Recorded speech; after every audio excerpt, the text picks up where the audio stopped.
Hey there, this is Sheena Rowlands and today I'm sharing with you my latest layout for Hey Little Magpie, and for this layout I'm using the Pinkfresh Studio Tourist mode. So I've gone through what I've got left of the collection and I've picked out the blues and greens mainly. I've also got some of the stickers and puffy stickers there. Now I really like this paper and I'm going to use this as my background. It's called Wander and Wonder. And that's, I think the blue side is the A side, so to speak. So I printed off 5 holiday photographs there. They are different sizes. The biggest one is 6x4. The small ones are 2x2, and the other two, I think they're 2.5 by 3.5. I printed them myself, and I'll say from the start, I know that they've got a watery background. That's the theme that I'm going for. There is a rivery thing on the paper, but I'm kind of just going with the colour. I think sometimes I get too hung up with the type of paper and how it should be used, but I think this is going to be perfect for this layout. I think the photos are going to sit really nicely on it, and I'm going to add some green in as well just to mix it up a bit rather than having just blues, and I think it's going to work fine. So I'm just going through, as you can see, I've got all these bits in the tray. I love ephemera.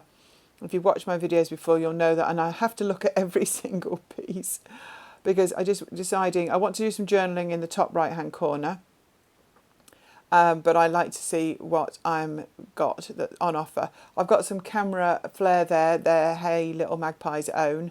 I've also got some tags that I've cut out of some of the mixed sheets that came with this range. So if it had tags or tickets or anything like that, I usually sit down of an evening and cut them out of the 6x6 and the 12x12 if I know I'm not going to use the B side. So a lot of those bits in the tray are things that I've actually cut out from the range myself. So I'm looking at overlapping the photographs a little, and then the smaller ones will be slightly separate. So I want to add a few clusters and bits and pieces around them. I don't want to overwhelm the photographs, but I do want to add a little bit more stuff to this layout. So you'll see that there's a couple of photographs of us actually swimming. There's a snorkeling photo there, and there's a couple of paddleboarding photos as well. So I've gone with a water sports theme, and I'm in all but one photo. So it's me doing everything there but the snorkeling, which I can snorkel, but there's no photos of me doing it on this trip. So I just thought they were quite a good mix and go really well with the bluey greens that I've picked out. I do find that by reducing the amount of stash in front of me, by limiting it, say, by colour, I actually am more productive and I use it better and I get more of it on the page rather than being overwhelmed. So sometimes I do look through everything at the very beginning, narrow it down a little bit and then use that to work with, if that makes sense. And I find that, yeah, I definitely get more on the page. So I'm looking at there's quite a lot of phrases in this range. So I'm looking at mixing the phrases plus a few circular elements, particularly now I've got the camera flare at the top. I've just cut out a little puffy arrow circular sticker. And there's a sticker at the bottom there that says soak it all in, which I thought just went really well with water. And there's a circle there off the sticker sheet. So I think I might use that to be a layer behind that camera sticker, because that is really the main photo because it is the biggest. I will look at raising some of these photos up when I stick it all down, but that will be later on, as you can imagine. So I'm just looking at some of the phrases I'm looking at.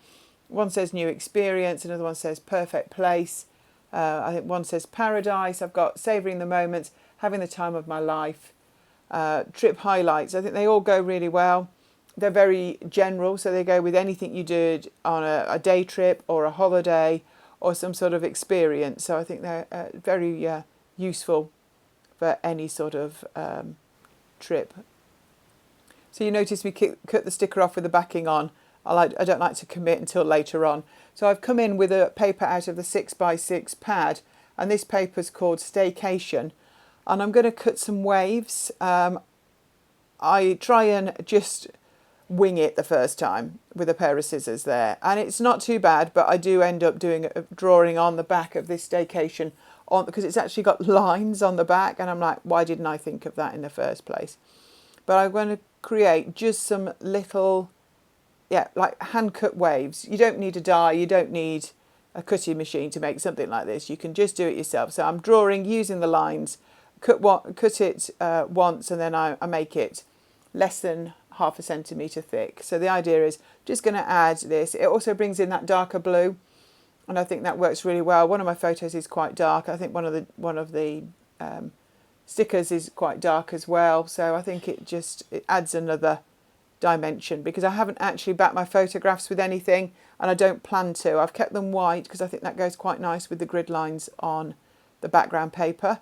So I just thought by bringing in another colour, or a darker shade of blue anyway, it would just add a little bit more to it. I have a tendency to overthink things, so I'm trying not to. Got a couple more tags that I found that were out of one of the 6x6 sheets, and I'm tucking those in. Got one behind the bottom photo anyway, so there's 3 there now. I think that works quite well. Come in with some craft foam, and I'm just going to lift a couple of the photographs up.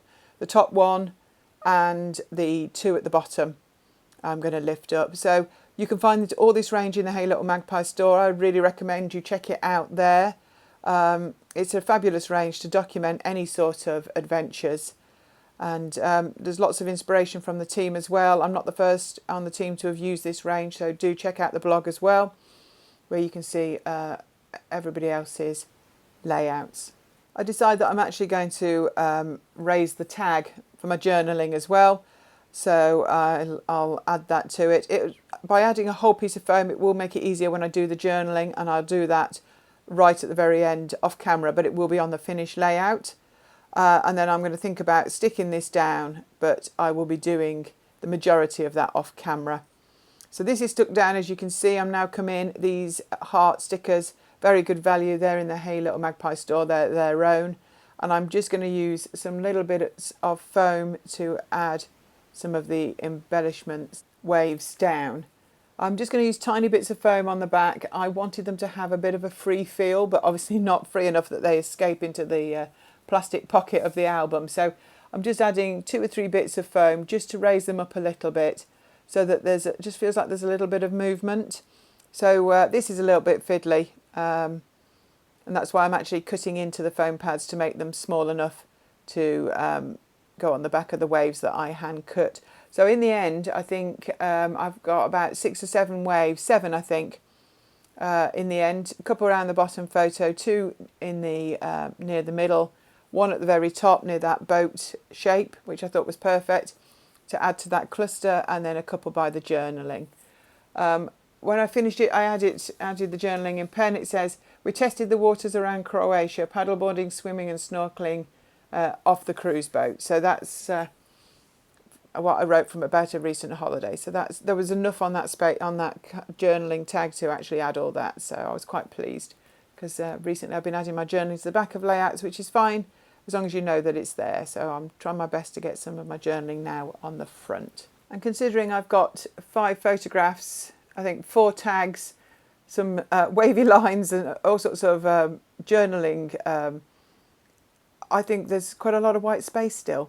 So I think because maybe the paper is pale and a lot of the decoration is white on it, I don't think it looks too overcrowded. But it certainly makes a change for me to have so many photographs on a layout. So are you somebody that uses just 1 photo? Do you use lots? Do you print your own, or do you have them printed and have them delivered?